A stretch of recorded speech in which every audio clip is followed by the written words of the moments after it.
Namaskar. Hello and welcome to PGurus channel. I'm your host Sri Iyer. Joining me today is Shekhar Iyer ji, and we are going to talk about a lot of things, starting with Modi's stand on Manipur. He has been quiet for a while, but he has made a few observations. We are going to try and expand on that, analyze what he's trying to say. And there are a lot of other things about Manipur. You will be getting another video shortly after this, maybe 6 a.m. or so, Sunday morning, your time. And then that will give you a better perspective on Manipur. Now let's welcome Shekhar Iyer ji. Shekhar ji, namaskar and welcome to PGurus channel. Namaskar, Shri ji, namaskar. Manipur Plan, not much has been said. One thing that we have to tell our viewers in the bureaucracy as well as in the police in the state of Manipur, there is a much higher number of Kuki tribes people than the Métis. And this could be one part of the problem. I'm not saying this is the problem. There could be a problem, and the affiliations appear to be tribal rather than national. Remember, I've been always saying you are a human being first, then you are the citizen of a country, then you are from a certain region, then religion or tribe comes way down. When this thing goes and sits on top, that's when problems start. Shekharji, your take on Manipur plan of Modi sir? Well, Shri ji, this week, that is rather the coming week, is going to see no confidence motion being moved by the opposition against the Prime Minister Narendra Modi. And this is likely to come up, I think, either Tuesday or Wednesday, most probably. And opposition thinks that this is the only way they can get the Prime Minister to come to the House and speak on a host of issues, including Manipur. On Saturday, the opposition leaders traveled to Manipur and tried to meet the victims there of these violence and to prove a point that things are not okay there and the government has done little. And on the other hand, the Manipur governor herself has taken charge, Anshuya Trikhi, and she has been personally visiting the relief camps and trying to move. Last week, what we saw, I mean, the week that we have just ended, we saw that from the government side, there was a special briefing for the top editors to convey the message one, that it's not that the prime minister is sleeping on anything. In fact, he takes almost 2 to 3 briefings a day from the Home Minister Amit Shah, and his office is constantly monitoring as to what is happening in terms of relief camps, whether relief supplies are reaching. For instance, we heard about how that Kongsang rail road, link was opened. There was no platform or anything, but they decided to open it so that they could send relief supplies by goods train, rather the goods train, so that it can reach there. Because the biggest problem is reaching relief to different pockets, which through the either Meiti area or Kuki area, where there are blockades, where the army is having a lot of difficulty. I think what is happening now is that somehow see to ensure that the the armed forces, particularly the army, is able to establish its authority. And of course, the army is handicapped with the fact that a large portion of the Imphal Valley and even some hill areas are outside the purview of the Armed Forces Special Powers Act, AFSA. Because removal AFSA was a very big demand of Manipur, particularly the Manipuri women who were agitating against, particularly the Assam Rifles, which is a paramilitary force which consists of a lot of army officers, and it has been there in Manipur fighting injustice for a long time. So without APSA, the army has to take the executive from the government. I mean, the executive magistrate, the magistrate has to accompany the army columns, because without their instructions, they cannot use the firearms to defend themselves or to secure any position. So that is why what we are seeing is army finds itself one hand tied, because at many places they are being stopped by groups which are owing allegiance to one or the other community, and more by women. Women are coming in the way of the army, reaching pockets where they hear clashes. In fact, what the army has done so far is to create buffer zones between villages, which or Kuki village on one side or Meiti village on the other side, and They are trying to ensure that ultimately the army will have to carry out what is called the cordon and search operation to recover the automatic weapons that were, were stolen or were raided or taken away by, or allowed to be taken away in some cases by these groups. So that's the biggest worry. There are at least more than 2,000 pieces of such automatic weapons which are still out in the hills and in the valley in different pockets. And the army has been entrusted with the task of recovering those weapons, and also a huge quantities of ammunition too. And that is the reason why at many places in the night, particularly, I'm told there are firing from these people who are holding these weapons. Some of them are former militants. So the idea is to establish full control there. And on the other side, what we are seeing is from the Home Ministry side, particularly the Home Minister Amit Shah has been talking to some of the groups, both the cookie groups as well as the Meitei groups, to see if some kind of a dialogue can be restarted so as to convey the message that, you know, at least get the community leaders to start talking. Because what is now the biggest problem is complete absence of trust from both sides. Nobody is willing to believe the other side, and they feel cookies particularly feel are come to a point. I mean, they feel they are at the third end, and they feel that they cannot live in Manipur anymore, or in the way the administration setup is now. In fact, there are already a demand being voiced that their area should be carved out, made into a union territory, or some kind of a provisional arrangement being made where they don't have to go to Imphal or to the Imphal Valley, because Manipur High Court, all major offices are located in Imphal, and the cookies feel that they should not go there. On the other hand, the other thing which the Home Ministry has done is to start immediately biometric, survey of people who are coming from the border across, particularly from Myanmar, because there is a sense of fear and apprehension among Meiteis that some militants are crossing the border from Myanmar to boost the Kuki militants here, so that to prolong the escalation of trouble. Also, I hear the Prime Minister has ordered that crackdown on narcotics should continue more vigorously, and of that 400-kilometer link, the Manipur Myanmar border, the fencing work should also start in a very, very rigorous way, because so far only the 10-kilometer fencing has been done, and survey is going for the remaining length of the border. So I understand the Prime Minister has ordered that the fencing work should also be taken up at a full scale. So these are some of the decisions that have been taken, are being implemented. Uh, as I said earlier, the whole idea is to avoid civilian casualties, or that lives are not lost in the course of security operation. But increasingly, the army is seeing a challenge, because without Armed Forces Special Powers Act in operation in many parts of Manipur to enforce the rule of law, because with the current situation in some deep interior areas is there is no rule of law. So the whole idea is the rule of law has to be established. Though in other parts things have been coming to normal. If you leave aside some of these pockets where things are trying to return to normal. Of course, on the political side, we are going to see that a lot of points will come. A lot of muck will also be thrown at each other. In fact, the government has compiled various periods, or during when under the Congress rule, when Manipur had faced far more trouble, both in terms of violence between communities, because the government defense in parliament on Manipur would be, look, there were Naga Kuki clashes that had claimed 750 lives between 1993 and 98, and in that during that strife, you had 350 villages that were raised from to the ground, and that trouble, and there were for 8 months there was complete sporadic incidents were continuing. And there was also trouble between 97, that rather June 1997 and September 1998, in which more than 350 people were killed. That was a Kuki and Meiteis clash which used to take place.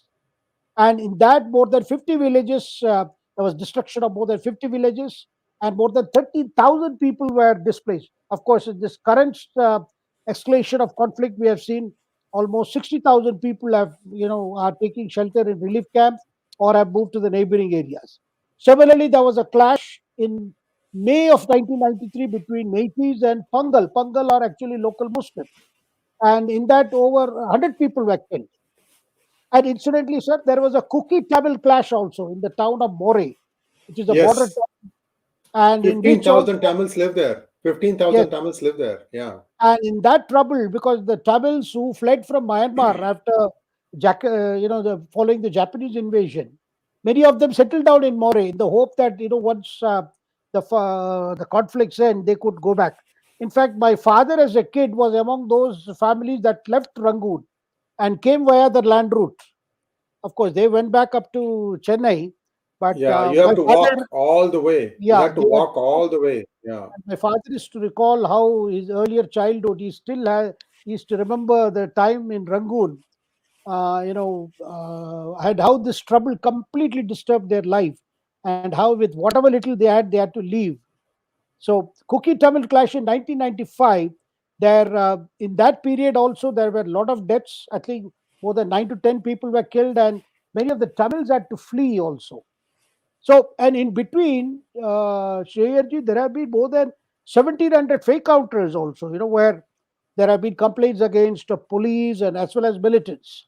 So, between 2010 and 2017, I mean, that was I mean, between 2010 and 2012, rather, I must say, there were, recurrent blockades in Congress during the Congress regime. I mean, that time the Prime Minister Manmohan Singh or nobody made any statement or where they were trying to control the situation. Now, these are the points that the government thinks they will come out with more facts and figures, and also try to tell Parliament as to the background, as to how events have happened and what is being done. Of course, the government worry is the debate in Parliament should not lead to further tension among communities there, because a message has to go from Parliament. So one likely to see the Prime Minister speak on this. But then, sir, a debate on a no confidence motion will not be limited to Manipur. Though opposition thought of this as a kind of their last ammunition, in the hope that this is the only way they can get the Prime Minister to to come to the Lok Sabha and explain his performance. Of course, the Modi, I hear from the Prime Minister office people that Prime Minister is already working on his speech. On his counter arguments that he is going to make on the floor of the House. A lot of detail, and he will also use occasion to send a political message. Look, that the 9 years, what has happened, what is being proposed, what are the achievements, what are the results on the ground. So one is going to see a lot of fireworks. Of course, there will be a lot of tutu meme, there will be a lot of, as they say, toka toki, and not letting people speak, because generally the tendency of the opposition is they would like to speak, but they don't want to hear, because they don't like to hear the counter, and the counter is coming from the treasury benches, could be you know um, could be equally pungent, because there are a lot of things that has happened, the policies that were pursued earlier, and this has all resulted in what is Manipur today. Shreyaji.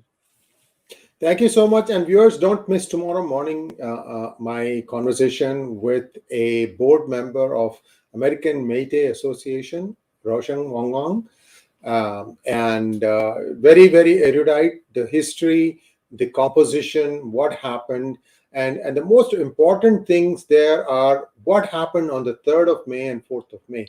Shekharji, some areas have been completely divested of its Meitei population for the first time for thousands of years. Do you think they'll be allowed to resettle there? I think not. Also, much of the Kuki population is being claimed as illegal. They were settled by the British over hundreds of years. So this is all problems, because clearly that will also rankle. People who are living there are now being driven out. There's also an important data point that I need to share with our viewers. There are 35 tribes that live in Manipur. Kuki is just one of them. Meitei is just one of them. There are many other tribes that could be sub-tribes of Kukis, sub-tribes of Nagas, and so on and so forth. Now, their Nagas are also, right now, they are watching from the sidelines. They may get involved because there are 20 reserved assembly seats for tribes in the Manipur assembly. It used to be that Nagas used to win 12 and Kukis used to win 8. Now it is 10 and 10. So you can see that there is migration in only one direction. There is also going to cause friction. Most important thing is people are confusing Meiteis with Hindus. Not all Meiteis are Hindus. 41% only are Hindu in Manipur. 41% is Christian. The difference is 41.39 versus 41.29. There are a lot of Meitei Christians who also got driven out. A lot of information from this video, so don't miss that. I just wanted to give you some highlights, and I just noted down quickly when the conversation was going on about some of the facts. So there is much more than meets the eye. It is definitely not a religious conflict. Anybody who's trying to make it one needs to be shown the facts and figures. And this is anybody. In fact, there is a Roman Catholic bishop who has come out and made that statement. So it's not just what we are hearing. We have also had Rami Niranjan Desai come and talk about this conflict a couple of days ago. So you can get a whole bunch of information on PGurus channels. My only request to all of you is to please like this video, like our videos, and subscribe to our channel if you have not already done so. Shekharji, next point. Pawar and Modi are going to be meeting because Modi is getting a Puraskar, an award, and the opposition is not happy about it. Sir, this googly man out-googlies himself every time. Yes, sir.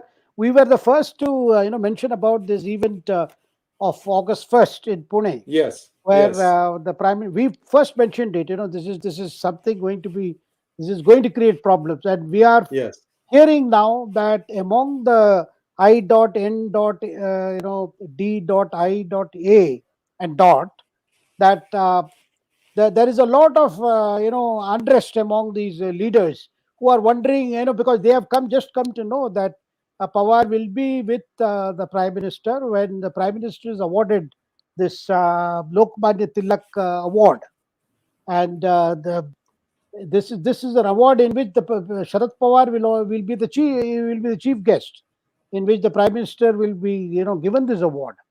Now they are trying to approach Pawar to tell him to cancel his presence there, and rather he should not be in Pune on that day. He should be rather be in Parliament, because he is a member of the Rajya Sabha. In fact, I am told Arvind Kejriwal has been sounded that he should speak to Pawar. Of course, Kharge will also, Mallikarjun Kharge, the Congress president, will also speak to him, because the problem is that is the time, I think, around first they are expecting the bill, the Delhi ordinance bill to replace the Delhi issue, the Delhi civil services matter. Center assuming the full powers concerning the bureaucrats who are working with the Delhi government. So this ordinance was brought to go around the Supreme Court verdict, which said that the bureaucrats would be in the control of Delhi government. Now, if that bill is coming up in Parliament, then without Sharad Pawar, the opposition could be short of seat, because as such, Praful Patel is already with Ajit Pawar and he's supporting the BJP. He is, So, quote unquote, not supposed to vote with the opposition now. yes.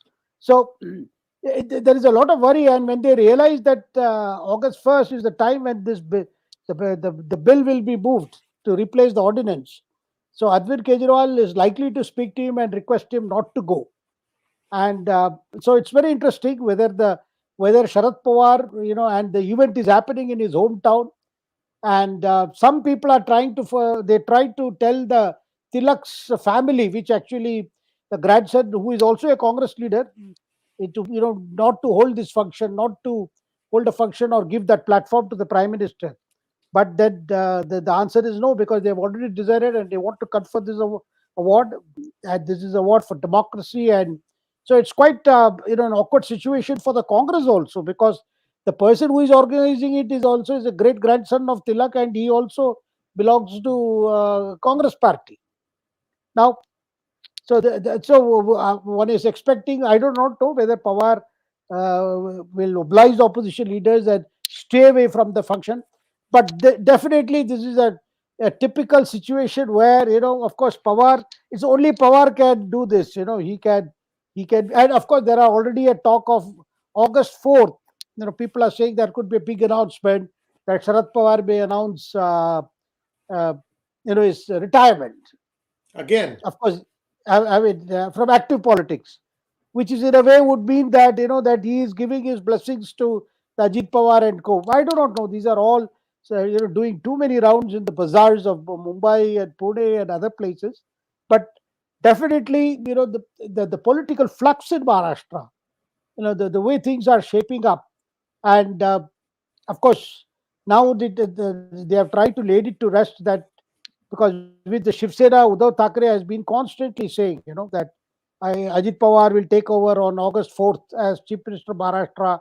𝙒𝙧𝙤𝙀𝘀 would be dumped, but that is not true, because whatever has happened there, induction of Ajit Pawar as a Deputy Chief Minister, these were all done in consultation with 𝙒𝙧𝙤𝙀, who is the Chief Minister, and Devendra Fadnavis has been playing that balancing role, trying to get this Shiv Sena, this faction, Eknath Shinde faction, to accept. So this is a very interesting turn in politics. One would like to see what, if on that occasion when the award is conferred, what Sharad Pawar public responses would be, or would he make some political statements? And similarly, how the Prime Minister would respond to Sharad Pawar if some remarks are made about the current political scenario. Sherji. Thank you, sir. Let's take a quick look at what is happening in West Bengal. Sir, I saw a disturbing tweet where it said that one Kali Mandir has been closed on upon orders of Mamata because there was a Muslim procession that was being planned or something like that. I mean, how can this lady keep pushing the boundaries like this? Sherji, actually, what we are going to tell viewers today is Mamata is getting worried about the Muslim votes. And this is soon after the Panchayat election. There is one pocket called Bhangar. And Bhangar is not very far from Kolkata city. It is actually, it's a point where your north 24 Paraganas and south 24 Paragana district, as well as the Calcutta city area limits. This is somewhere that point, and Bhangar is close to this real estate, developing area called Rajar Hat, a new modern town.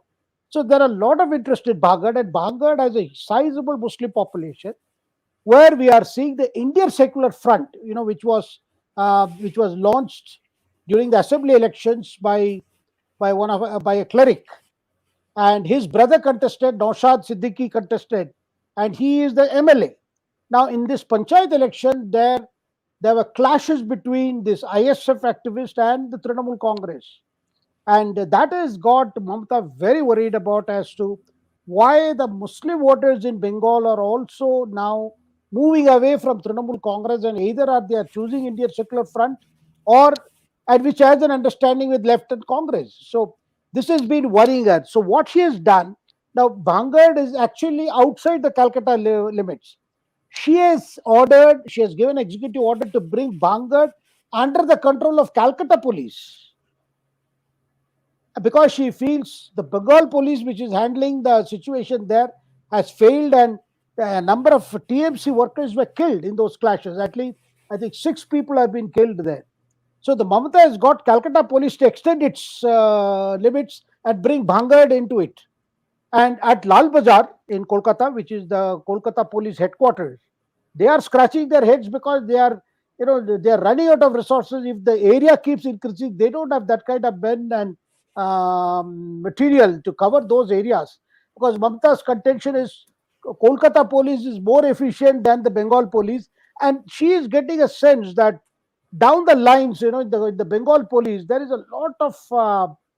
She probably senses that among the police force, there is a lot of resistance to the pressures from Trinamool Congress, particularly unwillingness to take political directions. So that's why she feels, probably if it comes under Kolkata police, things can be better handled. Of course, this is not the first time she has done. Similarly, I'm told there was a time when she had transferred some 44 municipal wards of a particular locality. She had brought it within the within the corporation limits because there was political problems. Now, this decision has caused some reactions. Of course, the Indian Secular Front, that legislator, you know, Naushad Siddiqui says, look, if it is for improving law and order, we have no issue. But the others, particularly the left party has reacted strongly, saying that Mamata is trying to control using the police because her party is losing ground.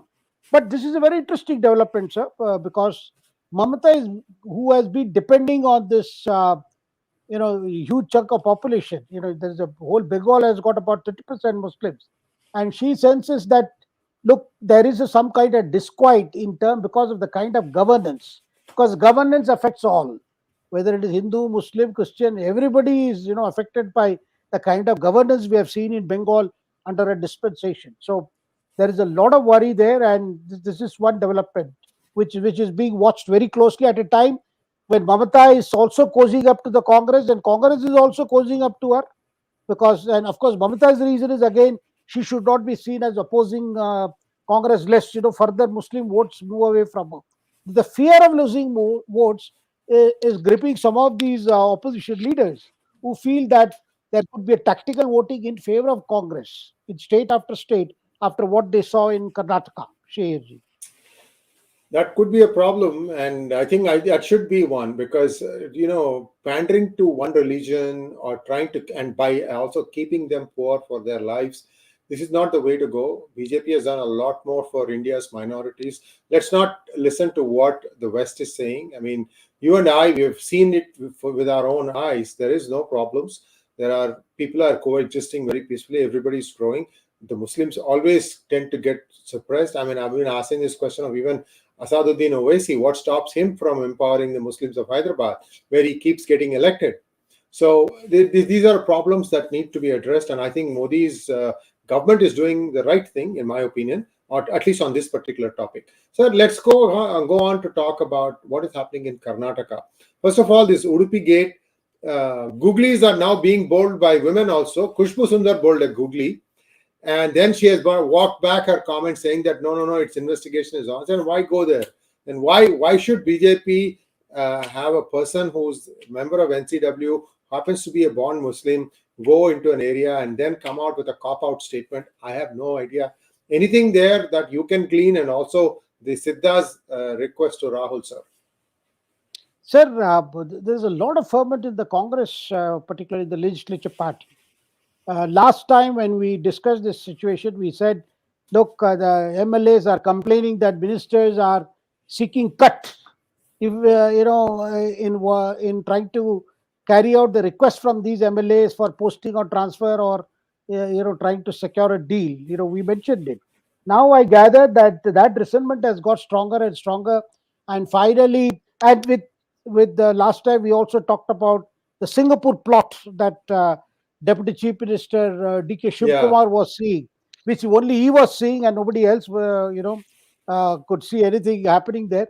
But one thing is clear, sir, that there is a lot of resentment among the Congress MLAs, because many of them could not become ministers, number one. And number two, they have begun to realize that the ministers, I mean, they have grievances against 20 ministers who do not listen to them, who are not willing to meet them, because these MLAs say, look, we have come, we have elected people, and there are a lot of things to be done. That is why we were, elected. But the ministers are not granting them audience, and some ministers, as the allegations have been made, that they are even demanding money, saying that, look, you have taken money from someone to get this work done, so why not pay me also?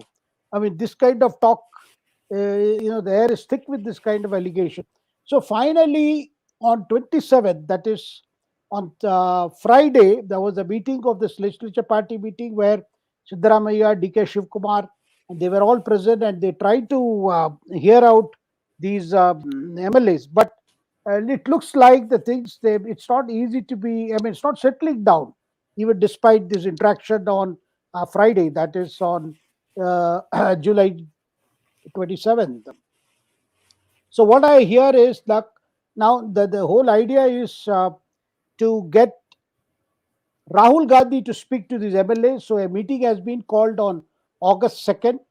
and that would be in Delhi. There will be two meetings. Kharge will be meeting them separately, and Rahul Gandhi would also be interacting with his MLAs to convey the message that they have to focus on governance. They have to, sort out other issues, and there should be a better coordination between the Congress party and the state government.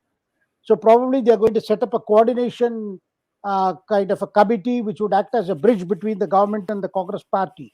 And now, the whole trigger was that letter which was signed by more than 30 MLAs, listing out why they are upset and unhappy with governance. Of course, Siddaramaiah says it's only just 2 or 3 months. I mean, just 2 months are over, and there are so many things to be done. And but the legislators, MLAs are feeling the pressure of their constituency in order to get things done. But this needs to be very carefully handled, because with the air is thick with all kinds of speculation as to what is DK Shivkumar doing, and whether, because DK Shivkumar says he is the Karnataka Pradesh Congress chief and he's keeping a watch on all these developments, and that Singapore plot is basically hinting that something is being plotted from Singapore by HDK Kumaraswamy, because Singapore is a favorite haunt of Kumaraswamy. So the whole idea is whether something is brewing there, but it's too early, because given the Congress strength of more than 135 members, there is no question of any plan to split. But if the MLAs are getting restive and unhappy, so of course BJP is not in a position to do anything. So this could impact rather the way the Congress prepares for the Lok Sabha elections. There could be a repeat of what happened in 2018, because in 2018 Congress won the assembly, but in 2019 BJP won almost 26 of the 28 seats from Karnataka. Yeah, I think only Mallikarjun Kharge won, I think, and one other person. You're right. I could be wrong about that also. A very, very small number. Yes, yeah. Yes, there was only not Kharge, sir, not Kharge. It was that Sumalata was an independent candidate. Right, but she was supported by BJP though. Supported by BJP. So that was the situation.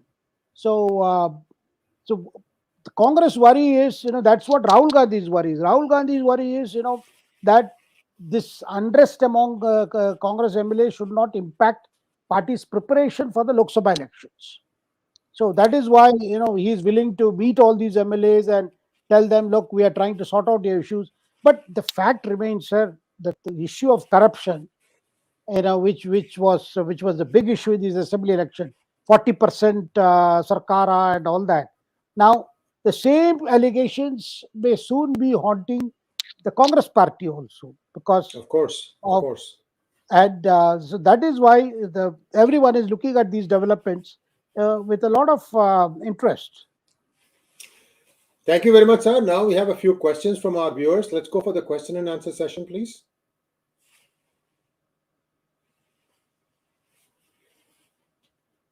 First question from Hemant Karna. Why isn't Modiji sending an RN Ravi kind of troubling governor to Karnataka to keep this mischievous government on its toes and ensure instability is created in the process to bring it down ASAP?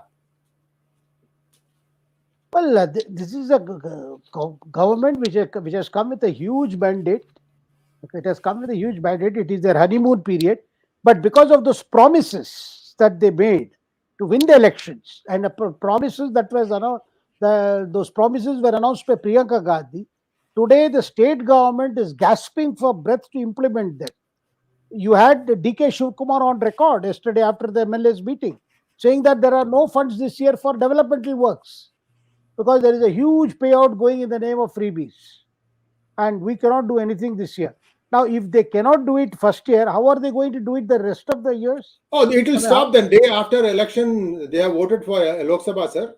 The freebies will stop the day after election finishes, Lok Sabha voting finishes in Karnataka. Mark my words. This is all a gimmick, sir. Please go ahead. So this is, I mean, he has come out with that. Of course, Siddaramaiah who has presented several budget. He himself was very upset when Priyanka Gandhi made these announcements, and she has been, she has taken it upon herself to similarly announce promises or guarantees in Madhya Pradesh too. And they will do the same thing in Chhattisgarh and Rajasthan, promise more and more without bothering about the issue of finances. Because if they come back to power, it is going to be their headache, as we are seeing in Karnataka. And so this is a serious issue as to how, because sir, after all, the MLAs, they will have developmental issues in their respective constituency. Somebody Yes. wants a new road connection, somebody wants a new bridge to be built.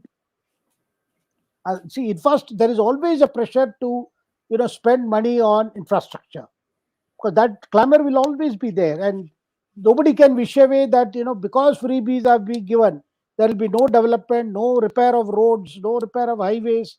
I mean, one is looking at Karnataka with rather a sort of a situation that doesn't inspire hope, because I mean, look at, even there won't be money left for even development of Bangalore or maintenance of Bangalore if this is what is being indicated by DK Shiv Kumar. Next question, please.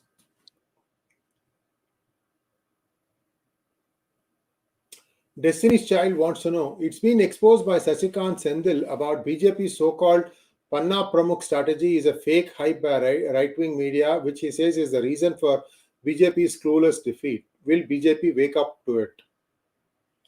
No, sir, BJP was not clueless about its defeat. They were aware of in what kind of soup they were in, because they were aware of the problems, because they wanted to replace Yedurappa with a more younger leadership, So but they did every not time they work. have tried to touch Yediyurappa, they have lost, sir. How many times do you want to keep on learning the same And lesson? and and even today, sir, there is still a problem as to who will be the president of the Karnataka BJP.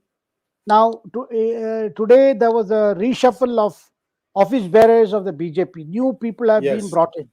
And among the yes, people who have been removed from the list of central office bearers is C.T. Ravi. So there are some speculation, C.T. Ravi being a Wakalangi leader, he could be in the running for announcement as a new Karnataka BJP president. Because I believe the name we discussed last time, that is Shobha Karandlaje, she is also yeah. Wakaliga leader.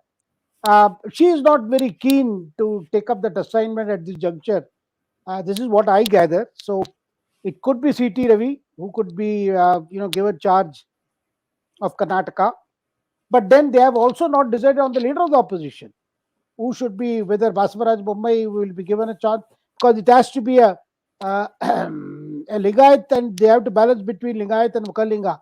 Of course, a lot of people are saying Yatnal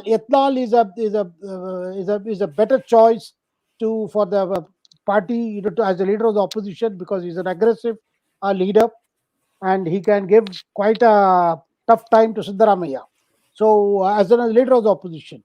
So, this is also important. So, it is not that the BJP was not aware of the reasons, but then they thought they will make a best of a very bad situation, which has been, miserably handled. So, that is how we saw the kind of results we saw. But then, Congress campaign was sharper, was better. The promises included, and then for the Muslims' decision to vote en bloc, to the Congress, and didn't even give any chances to the votes to be split or go waste. That also played a big role. Next question, please. Dakshinamurthy AL wants to know, what would be the strategy of TTV Dinakaran, Sasikala and OPS during the election? Well, sir, I think with Edapadi Padisabi getting full control of the ADMK, he won the case in Madras High Court, and then he got a favorable order from the Election Commission. The party is his, everything is his. And these leaders, whether TTV Dinakaran, maybe Dinakaran will try to use his contacts in BJP and try to get into the alliance. But I don't know how that is going to work. Of course, OPS is in quite a bad shape, because he's neither here nor there kind of situation. Well, he should have accepted the peace formula that was worked out between him and EPS. I don't know why OPS did not agree, and his son is also in trouble. You can see how his son is also in trouble. So it's a quite a difficult situation. Of course, Shashikala, I don't see that she can do anything now in this current scenario. Next question, please. Sure 303. Why AFSA is not being brought in Manipur? It was taken away, thinking that place had become calm. Go ahead, sir. So this Armed Forces Special Powers Act actually was being in force for almost 3 decades. Large parts of Manipur was, in fact, the entire Manipur state was under Armed Powers Special Powers Act. Armed Forces Special Powers Act, which gave immunity to army. From any accountability if there are civilian casualties in course of operations. I mean, this was a kind of a protective shield for the armed forces, for the army to move in and conduct such operations. Now, an Indian army which had brought Manipur, under control, should not have any big challenge in bringing it again under control. But the problem is, AFSA was a very big issue. You remember that lady Sharmila, who went on hunger Irom strike, Sharmila. Irom Irom Sharmila. Sharmila, for removal of AFSA. And finally and then it was large parts of Imphal Valley, it was removed because that was the promise given. And the agitation against APSA was led by the Manipur mothers, or the Manipur organizations, women organizations, who said that the presence of army had destroyed their normal life, and many of them had been subjected to some kind of sexual abuse and things like that. All allegations were made.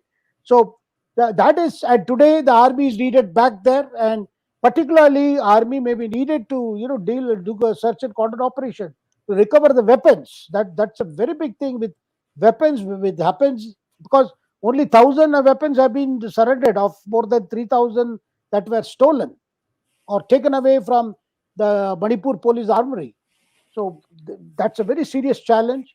So I do not know whether the center is thinking of again reimposing AFSA, because that would create a further problem, because the whole idea is to see that to the extent possible with the minimum use of force, because now I can see they are already using force. Army is already using forces in some pockets. The security forces are using force. Of course, and the other thing is, the current situation without APSA, wherever army moves in, they have to carry a magistrate along, because he is the one who would be giving them the legal permission to undertake use of force for subjugating these extremist elements. Next question, please. Anand Gopalan Kidambi wants to know what will be the impact of Manipur issue in the coming 5 state elections before 2023. I do not see Manipur per se directly impacting these elections, because these assembly elections are about state issues, whether it is Rajasthan, Madhya Pradesh, Chhattisgarh, or Telangana, and it is about the kind of governance they have seen in the last 5 years versus what is being promised by whoever is opposition. So therefore, Manipur per se will not, because already the issue of women's safety is a major issue in Rajasthan, particularly. Madhya Pradesh also, there have been instances where the issue of women atrocity has been a political talking point. So I do not see Manipur being an issue. Of course, overall in terms of narrative, the idea is to show that the Prime Minister Modi has failed in his among his pledges for to uphold the dignity of women. That's the reason why the opposition has seized this. And all things are, the opposition also wants to ensure that before the G20 summit, which is to be held on September 8th and 9th in Delhi, they can somehow show to the world leaders, look, Modi is not what they presume him to be, and that things are not good. The whole thing is to see how they can spoil the G20 summit. But I think by then Manipur should be under sufficient control, and because there is also an effort, as I mentioned here, to somehow get the dialogue going, because you have to get the community leaders, both the Kuki leaders and the Meitei leaders, to come on the negotiating table. Some kind of dialogue has to be there, because otherwise you cannot have a permanent buffer zone between Kukis and Meiteis in Manipur for years to come. Next, please. Venkatraman Narayan wants to know which way do you think BRS is going? Joining dot gang or fighting it alone? Well, at the moment, KCR's priority would be to see that if he can get a third term, his party can get a third term. So, but post elections, post Telangana assembly elections, KCR would certainly be not with the Congress. That is clear.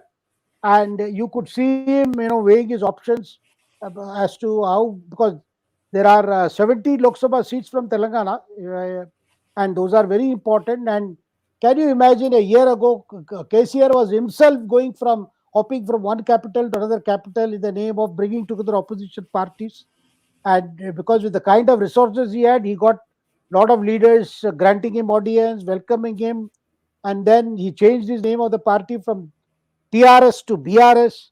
But with the Karnataka election changing everything and Congress suddenly emerging as a big challenger, KCR has realized that it is more important to protect your home ground rather than venture out at this time.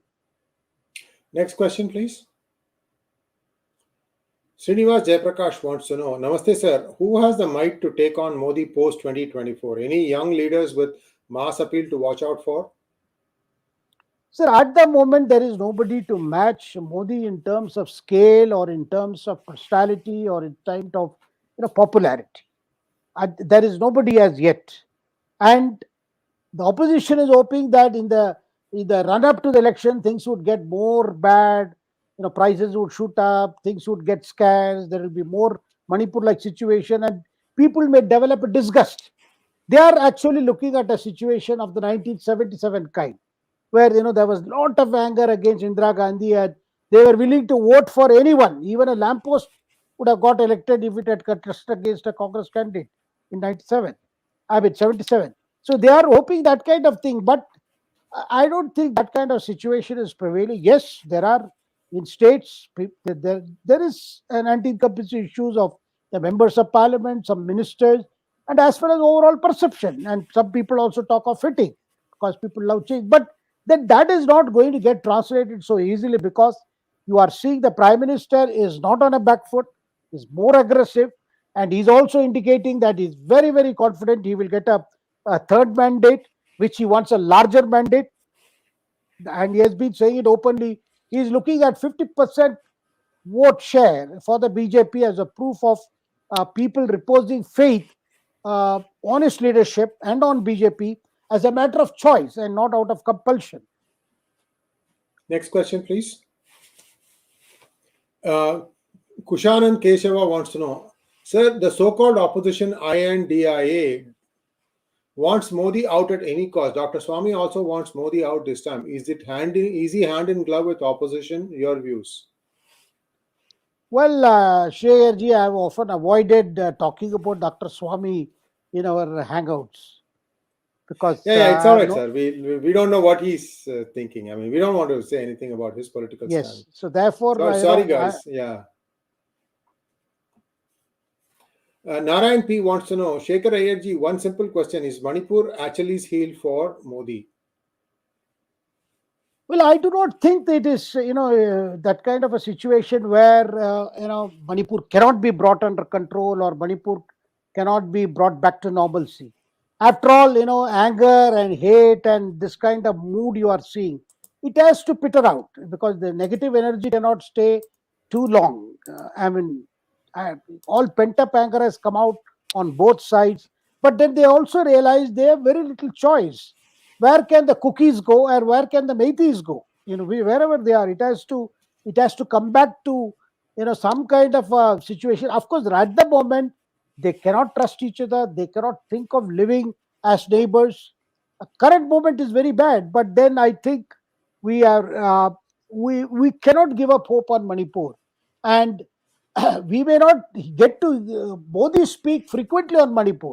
Rather, he may not speak at all, for the simple reason he doesn't believe in complicating matters in Manipur by his remarks, because that itself should not become a matter of contention at this juncture in that Manipur state.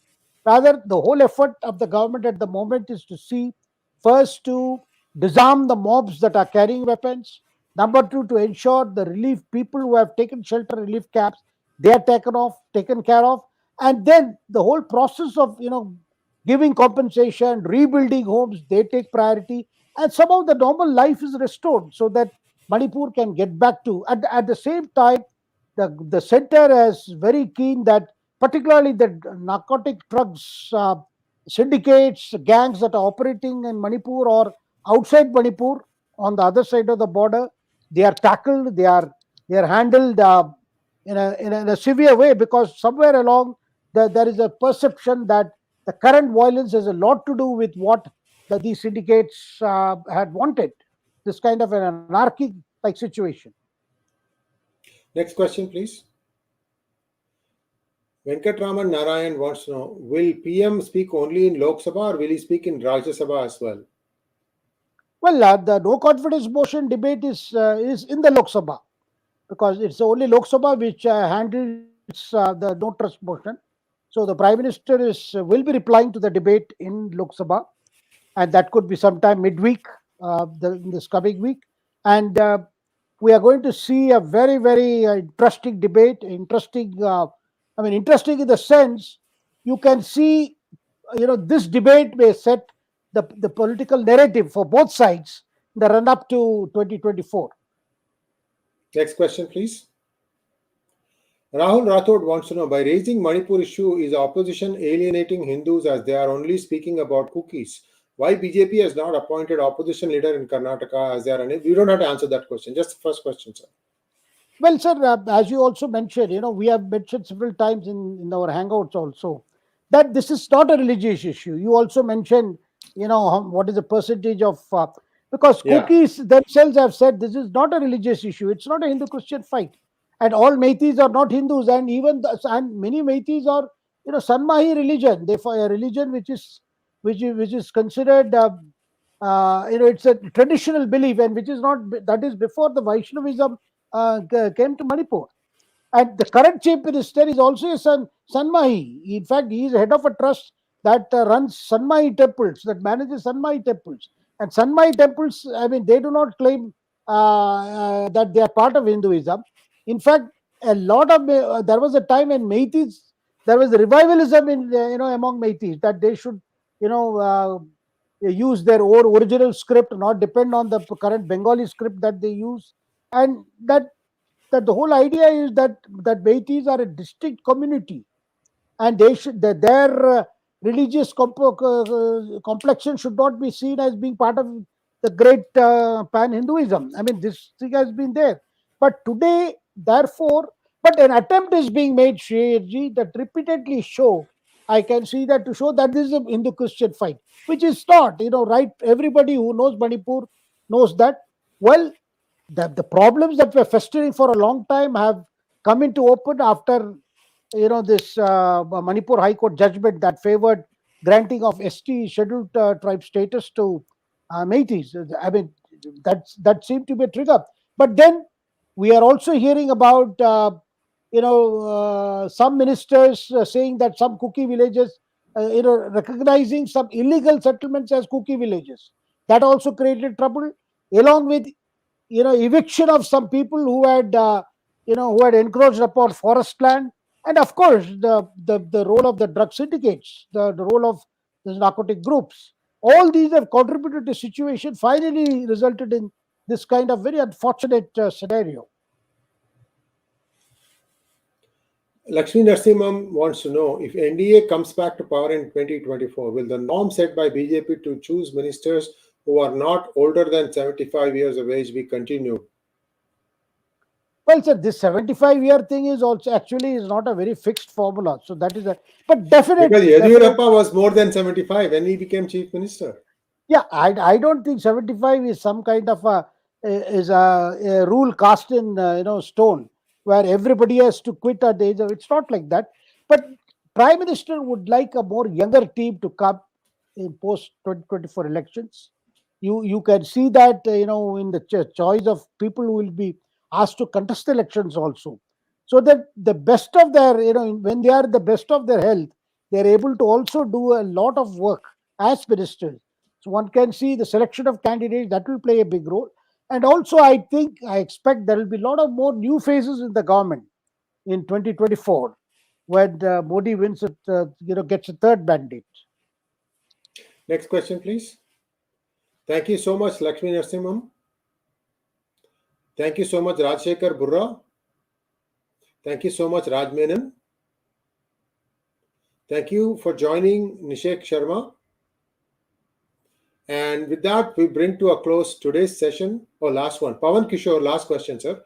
Ask Sri Iyer ji, Namaskaram, sir. By moving no confidence, did opposition hand over the gun to PM?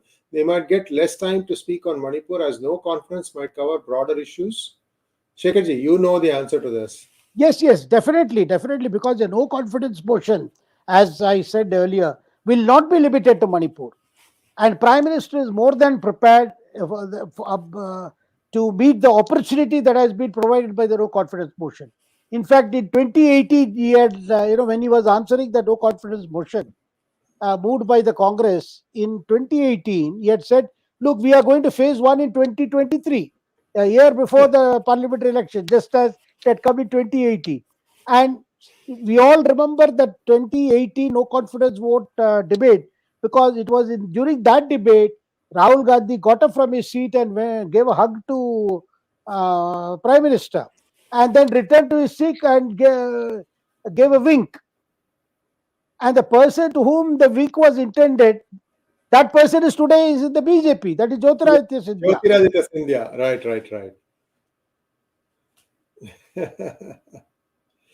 Mr. Saptarishi wants to know, should BJP bring some yogi-like person in Karnataka as a CM face?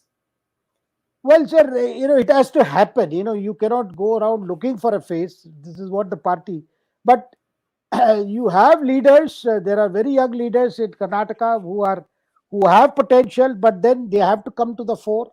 And it's going to be a tough challenge for Karnataka leadership also, because of factionalism, and then different regions of Karnataka, their aspirations, the kind of leaders that the BJP has in different regions. Thank you, sir. And viewers, please like, share, and subscribe to our channel. If you have not already done so, please click on the bell button for notifications. And Shekhar ji will be back on Wednesday at 10 a.m. IST. Namaskar.